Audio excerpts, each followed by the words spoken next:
नमस्कार रीट वालों। सत श्री अकाल। Good evening. कैसे हो? रीट की तैयारी कैसी चल रही है? शिक्षण विधियां कैसी चल रही हैं? अगर थोड़ा बहुत आपने समझ लिया, थोड़ा थोड़ा भी, तो शिक्षण विधियों में क्या क्या थोड़ा सा ऐसे नॉलेज सा हो जाए तो हम उत्तर तक पहुंचने की कोशिश करें, क्योंकि नेगेटिव मार्किंग अभी है नहीं। तो ये उत्तर तक पहुंचने का एक तरीका है कि हाँ, शिक्षण विधियां देख ली और वही बात है, भी किसी में दो लाइनें कम, किसी में ज्यादा, बस समझ में आनी जरूरी है कि सर ने बताया ऐसी कोई शिक्षण विधि है और इस प्रकार से है। हम कई शिक्षण विधियां पढ़ चुके हैं, शायद 9 12 शिक्षण विधियां टोटल, वैसे 25 शिक्षण विधियां हैं। और सर हिंदी हिंदी की नहीं, ये सब में ही लगती है, जैसे आगमन निगमन विधि सब में ही लगती है, एक हिंदी तो होती नहीं। तो आज जो मैं शिक्षण विधि करवा रहा हूं वो बड़ी इंपॉर्टेंट शिक्षण विधि है। और अगर आप बीएड कर रहे हो तो उसमें भी शायद ये क्वेश्चन आ ही जाता है कहीं ना कहीं लिखा कि ये शिक्षण विधि कौन सी है, ये कौन सी है, इसमें क्या होता है, इसमें क्या होता है, यानी आगमन और निगमन। देखो आज नई शिक्षण विधि, इंपॉर्टेंट शिक्षण विधि, ठीक है। कोर्स कोर्स को चाल रहे, बढ़िया चाल रही है, जिसकी इच्छा हो ले लिया करो आराम से। नॉर्मल फीस है। देखो बहुत इंपॉर्टेंट है क्या? आगमन। बस एक बात समझते ही पूरी शिक्षण विधि समझ में आ जाएगी। इसका मतलब एक दूसरे की है तो उल्टी बोला, आगमन निगमन, इसका मतलब एक दूसरे की उल्टी है, बस सीधी सी कहानी है। जो इसमें होगा वो इसमें होगा पर उल्टा होगा, जो इसमें होगा वो इसमें भी होगा पर उल्टा होगा। यानी आगमन के विपरीत निगमन है, निगमन के विपरीत आगमन है। अब अगर आप आगमन समझ गए तो निगमन समझ गए, उसका उल्टा करते जाओ। निगमन समझ गए तो आगमन समझ गए। तो एक ही समझाऊंगा मैं, तो आप दूसरी समझते जाना। दो तरीके से पढ़ाई जाती है ग्रामर, ठीक है। एक तरीका जो हमारे आदिकाल से चला आ रहा था, जो हम छठी से लेके 12वीं तक पढ़ी, उस तरीके से हमने ग्रामर। फिर हो सकता है बीए में न पढ़ी होगी, छोड़ दी होगी, कौन भी है तो हमें पता है। बीएड में भी ना पढ़ी होगी और जैसे ही घुसे कोचिंग में वापस फिर वही पढ़ी होगी। 6 से 12 तक हम किस विधि से पढ़ रहे थे? ग्रामर। ग्रामर में मतलब संधि। और आज तक हमारे संधि समझ में नहीं आई, ना छठी क्लास में आई ना आगे आई। 6 से 12वीं 6 साल आपने संधि पढ़ी, नहीं समझ में आई। मैं ये बोलता हूं कि मुझे कोई बालक दे दो, 3 दिन में मैं संधि उसको याद करवा दूंगा। संधि का कोई प्रश्न उसका गलत नहीं आ सकता। विश्वास नहीं होता तो मेरी हिंदी डाली हुई है यूट्यूब के ऊपर, वो संधि पढ़ लेना। तुम्हारे कहीं समझ में नहीं आई वो संधि पढ़ लेना, मैं दावे के साथ बोलता हूं आपका उत्तर गलत नहीं होगा। इसका मतलब जो ट्रेंड से पहले आप पढ़ते आ रहे थे, मैंने उस तरीके से नहीं पढ़ाई संधि, मैंने दूसरा तरीका काम में लिया था। तो फिर तुम कौन से तरीके से पढ़ रहे थे वो देखो। दो तरीका है, छठी क्लास में याद है, ए या आ के बाद में ए या आ आता है तो आ हो जाता है, वास्तव में आ ही हो। आज तक कभी समझ में को नहीं आई। यानी ये एक नियम है। और फिर गुरुजी का उदाहरण कराता, विद्यालय वगैरह देवालय शिवालय जो भी है, ठीक है। पहले नियम बताते थे, छठी क्लास में नियम बताया था, 7वीं, इसलिए संधि कभी समझ में ही नहीं आई। यानी नियम बताया फिर उदाहरण की ओर गए, इसका मतलब समझ में तो कभी आई नहीं।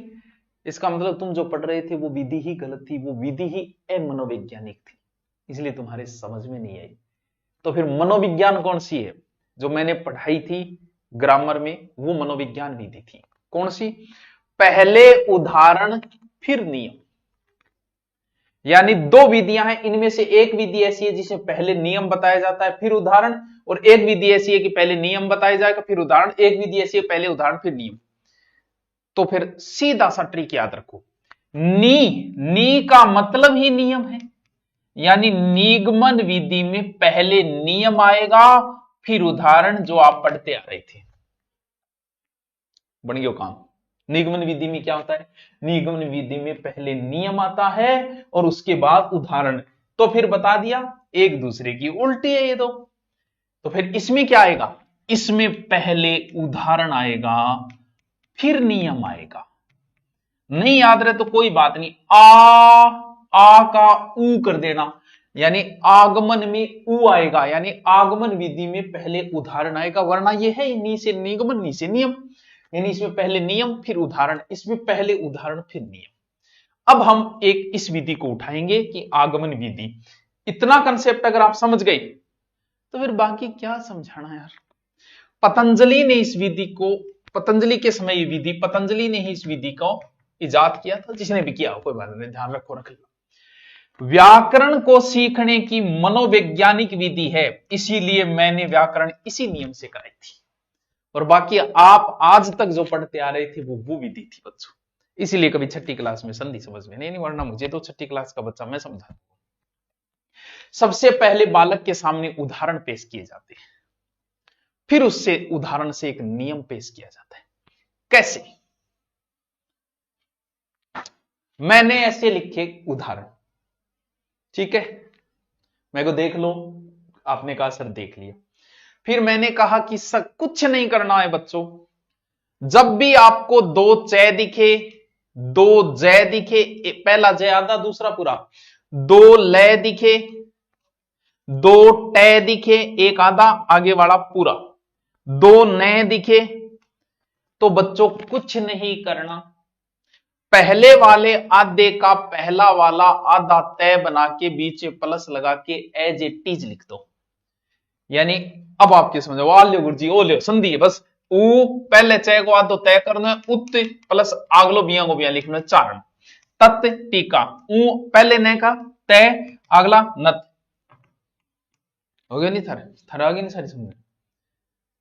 यानी ये पहले उदाहरण। लेकिन इसके लिए एक बात है कि टीचर का भी ज्ञान नहीं होना जरूरी, क्योंकि उदाहरण इतने याद नहीं रहते, नियम याद रह जाता है। ए आ के बाद ए या आए तो आ हो जाता है, दीर्घ संधि है। लेकिन इसके उदाहरण कितने याद रह पाते हैं टीचर के?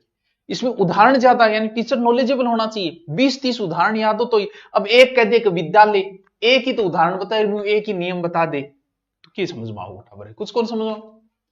यानी इसमें विशिष्ट उदाहरणों का पेश किया जाएगा पहले, ठीक है, उसके बाद में नियम की ओर पहुंचेंगे। अब देखो, जैसे ही मैंने वो चीज लिखी, अच्छा ऐसे अच्छे जल्दी जल्दी कर देगा। इसका मतलब ये जो विधि है ना, वो छात्र केंद्रित विधि है, छात्र केंद्रित, स्टूडेंट एक्टिव रहेगा। और जो विधि छात्र केंद्रित है, यानी जो विधि छात्र को अच्छी लगे, समझ में आए, लंबे समय तक टिकी रहे, वो विधियां सब मनोवैज्ञानिक। और छोटे बच्चा खातर तो बहुत ही काम की है। छोटे बच्चों को तो इसी विधि से पढ़ाया जाना चाहिए। काय का है यार, हो गया क्या ही का हो गया, बड़ी कक्षाओं के लिए चल सकती है यार। तुम ग्रेड की तैयारियां करो, तुम्हारे लिए हो सकता है पहले नियम चल जाए, बच्चे को यार कहां नियम याद रहते हैं। तो देखो, ये किसमें, छोटे बच्चों, निम्न स्तर में। एक बच्चा खुद करता है, अब आपका खुद मन करने लग गया ये उदाहरण करने का। क्यों? तो इसमें क्या होता है, बच्चा स्वयं करके सीखता है, स्वयं करके सीखता है, बड़ा ये भी है। और शिक्षक छात्र को एक अंत्यक्रिया तो बनना ही रहे। अब इंगमा के बैठकर कुछ नियम दिया इंगमा, यानी आगमन विधि में कुछ सूत्र। आगमन विधि है और इसकी उल्टी होगी निगमन। यहां से प्रश्न कई बार पुटअप करता है, हमारे गोल हो जाती।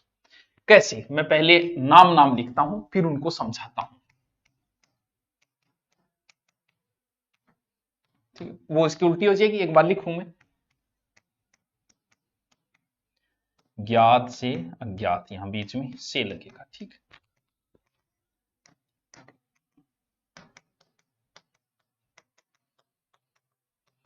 ये बड़ी काम की चीज है, यहां से प्रश्न पूछ लेता है कई बार।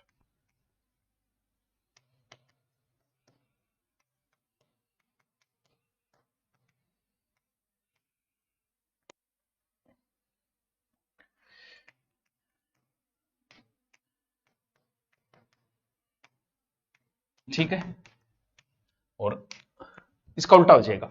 इनको समझना जरूरी है, क्योंकि वो पूछेगा कि आगमन विधि में 3 नाम दिए, एक दे दिया सूक्ष्म से स्थूल, इतम गोड़ होगी यार। सूक्ष्म स्थूल है, स्थूल सूक्ष्म है, सरलु कठिन है, कठिन सरल है, ज्ञातु अज्ञात है, अज्ञातु ज्ञात है। बस यही सीखना है बस। हे मास्टरों, रथ अब नहीं, पद बढ़ सकते हैं, इधर ही रखना है अपने को रथ, ठीक है। हमें पशु परिचर की ओर रथ नहीं मोड़ना है। कौन सी विधि बता रहा हूं मैं? आगमन, ठीक है। क्या आपने दशानन नाम सुना है? हाँ सर सुना है, सबने सुना है। क्या आपने मेघनाद नाम सुना है? क्या और किसी का चतुर्नानन, यारे टप टप नाम लूंगा नहीं मैं तो ही थी सीख जा। क्या आपने वज्रांग नाम सुना है? हाँ सर बजरंग बली को सुनिडो है, हमारा नाम सुनिडो। क्या आपने विद्यालय नाम सुना है? हाँ सर सुना है। ये सब नाम आपने सुने भी, ये है तो उदाहरण, नियम तो नहीं है, दशानन नाम का कोई नियम तो नहीं है तो उदाहरण। अब समझो, सरल से कठिन की ओर विधि होती है आगमन। कैसे? नियम भैया कठिन ही होती है, नियमों का कौन पालन कर पाता है? हमारे धर्म में बहुत सारे नियम में पालन ही नहीं हो पाते, नियम तो कठिन होते ही हैं। अब आप बताओ उदाहरण, अब दशानन में नियम कौन सा है आपको नहीं पता कि दशानन में कौन सा समास है, किस नियम के तहत, ये नहीं पता, दशानन नाम सुना हुआ है, इसका मतलब जो चीज सुनी है वो तो सरल है। इसमें पहले वो चीजें आपके सामने पेश होगी जो पहले सुनी है। भाई विद्यालय है, देवालय है, शिवालय है, जो भी नाम लिखिएगा ये सब नाम आपके सुने हुए, फिर नियम की ओर जाएंगे। जो सुनी चीज है वो तो सरल है भाई, इसलिए ये विधि सरल से कठिन, यानी नियम कठिन होता है तो फिर सरल से कठिन यानी आगमन। तो फिर निगमन क्या है? कठिन से सरल, कठिन से सरल, ज्ञात से अज्ञात। अब आप बताओ, ये सब आपको ज्ञात है, दशानन ज्ञात है एक शब्द, मेघनाद शब्द आपको ज्ञात है, वज्रांग शब्द आपको ज्ञात है, विद्यालय शब्द आपको ज्ञात है, फिर नियम आपको पता नहीं है। इसका मतलब जो जानकारी है उससे अनजान की ओर ले जाना है आपको। उदाहरण सबको याद है, सबने उदाहरण सुने हुए हैं, लेकिन नियम किसी को नहीं पता। तो इसका मतलब जो चीज आपको आती है उससे अज्ञात की ओर मैं ले जाऊंगा। उसका क्या, उसका उल्टा हो जाएगा, सीधी सी बात है। हम मैं सिर्फ आगमन करा रहा हूं, निगमन आप समझ जाना इसका उल्टा है बस। विशिष्ट से सामान्य,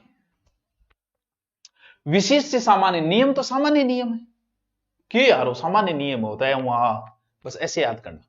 विशिष्ट से सामान्य, उदाहरण बड़े ही विशिष्ट है, यानी उदाहरण विशिष्ट है उससे सामान्य नियम की ओर जाया जाएगा। स्थूल से सूक्ष्म। अब एक बात हो, किसी भी शब्द के, जैसे दीर्घ संधि है, दीर्घ संधि के शायद करोड़ों उदाहरण होंगे, नियम एक ही है।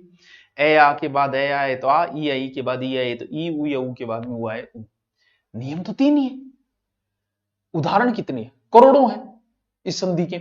तो फिर स्थूल मतलब बड़ा, बड़े से बहुत सारे उदाहरणों से एक छोटे नियम की ओर जाएंगे, यानी बड़े से छोटे की ओर। मूर्त, मूर्त का मतलब सामने, ये नियम सब आपके सामने, आपके देखे में है, इसका मतलब आपके सामने, आपको पता है।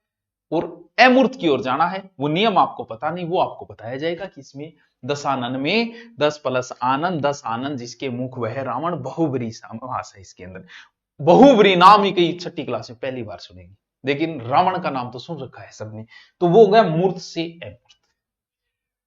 टावरों मैं तो बहुत बढ़िया कोशिश करी है, मेरे मन लगा कि मैं बहुत अच्छी कोशिश करी है। थे मास्टर आदमी हो, अब थे जानो भाई मास्टर और मास्टर नहीं हो, थारे की समझ में आयो कोई।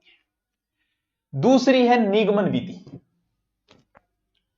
इसके प्रवर्तक जो माने जाते हैं वो पाणिनि माने जाते हैं। क्यों? क्योंकि ग्रामर पढ़ाने में अमूमन, जो मैंने बताया कि मैं जिस ट्रिक से पढ़ाता हूं उससे कोई 1% टीचर पढ़ाते हैं, 99% वही पुराना ठर्रा जो है उसी से पढ़ाते आ रहे हैं। ये ऊंची कक्षाओं में उपयोगी है, क्योंकि नियम ऊंची कक्षाओं वाले देख सकते हैं, मेजोरिटी होती है उनमें, तो ये उच्च कक्षाओं के लिए उपयोगी है, ये निम्न कक्षाओं के लिए। इसमें पहले नियम बता दिया जाएगा, फिर उदाहरण। समझ गए?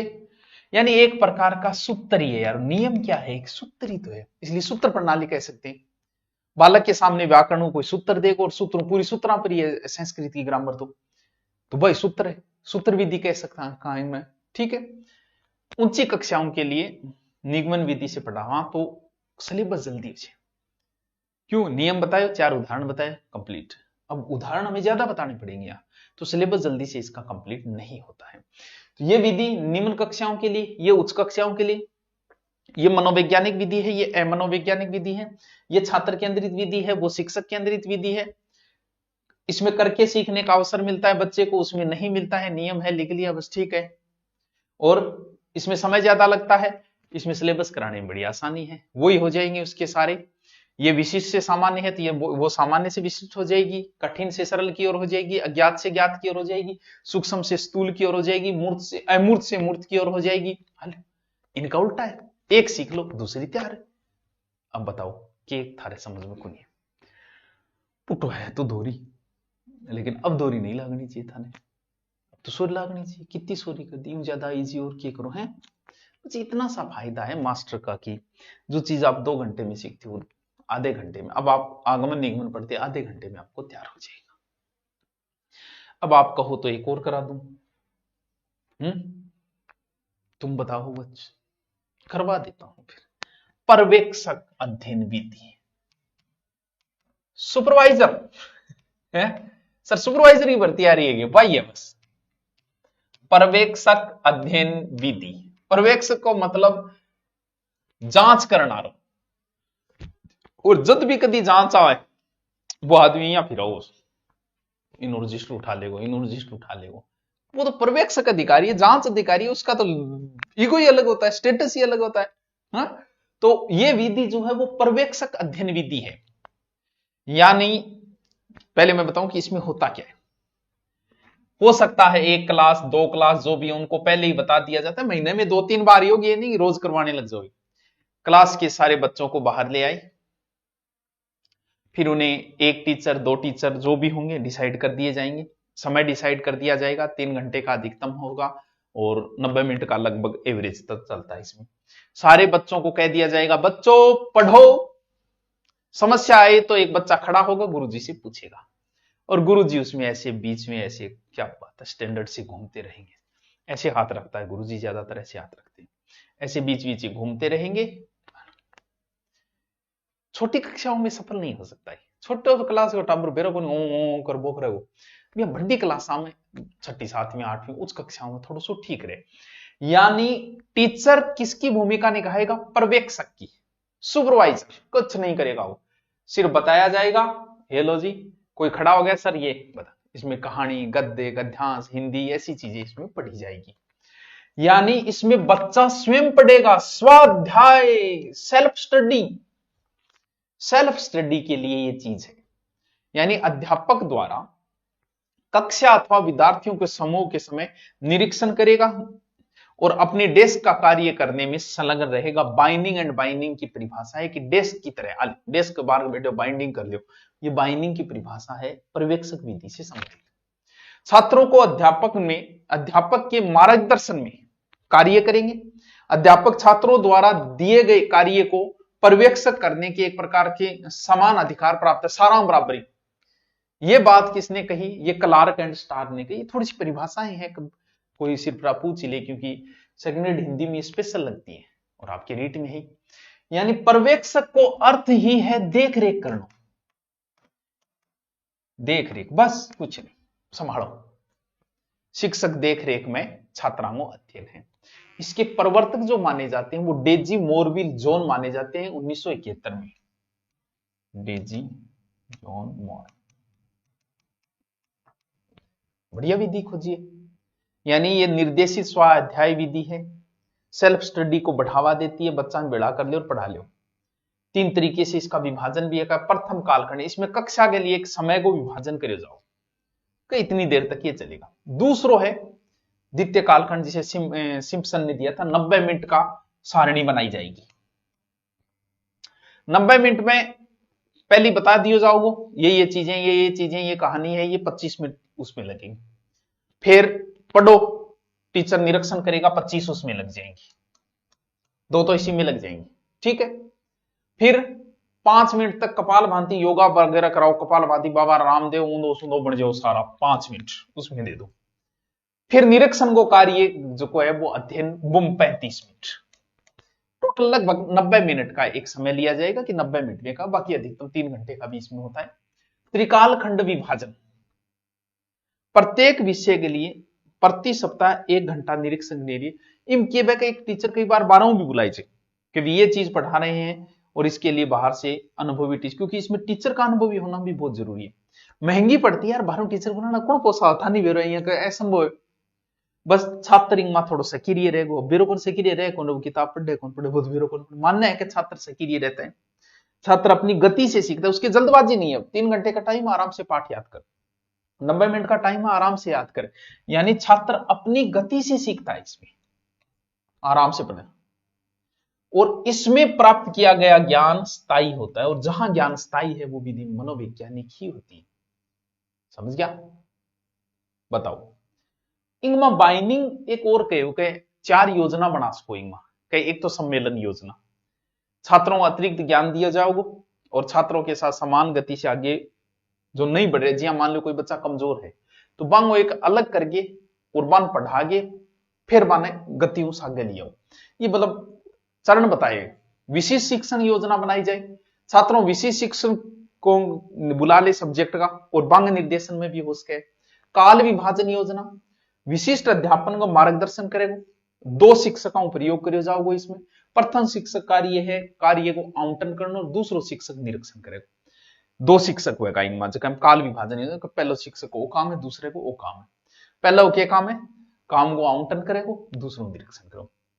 द्विकाल योजना में बेन ने 2 शिक्षण कालांशों को मिला के, 2 शिक्षण है 90-90, ठीक है, 90 मिनट का 45-45 को 90 मिनट को कार्य दिया जाओगे, ठीक है। प्रथम कालांश जो को भी मैं छात्राओं कार्य आवंटन विधि जानकारी उपलब्ध कराई जी बस। द्वितीय कालांश में स्वाध्याय करो, पहले हम कह दियो ये कहानी है, ये है पढ़ो 45-90 मिनट। ये है पर्यवेक्षक अध्ययन विधि। अब बताओ टावरों के पल्ले पड़ी और के थारे कौन पल्ले पड़ी। 3 विधियां होगी, आप 3-3 करते अपने कोई टेंशन को नहीं। बड़ी होगी, क्यों लोड लिया अपने से, रीट तक तो जागी हो, ठीक है, हम टेंशन ले हम है ना, रीट तक करवा देंगे। चलो ओके, थैंक यू।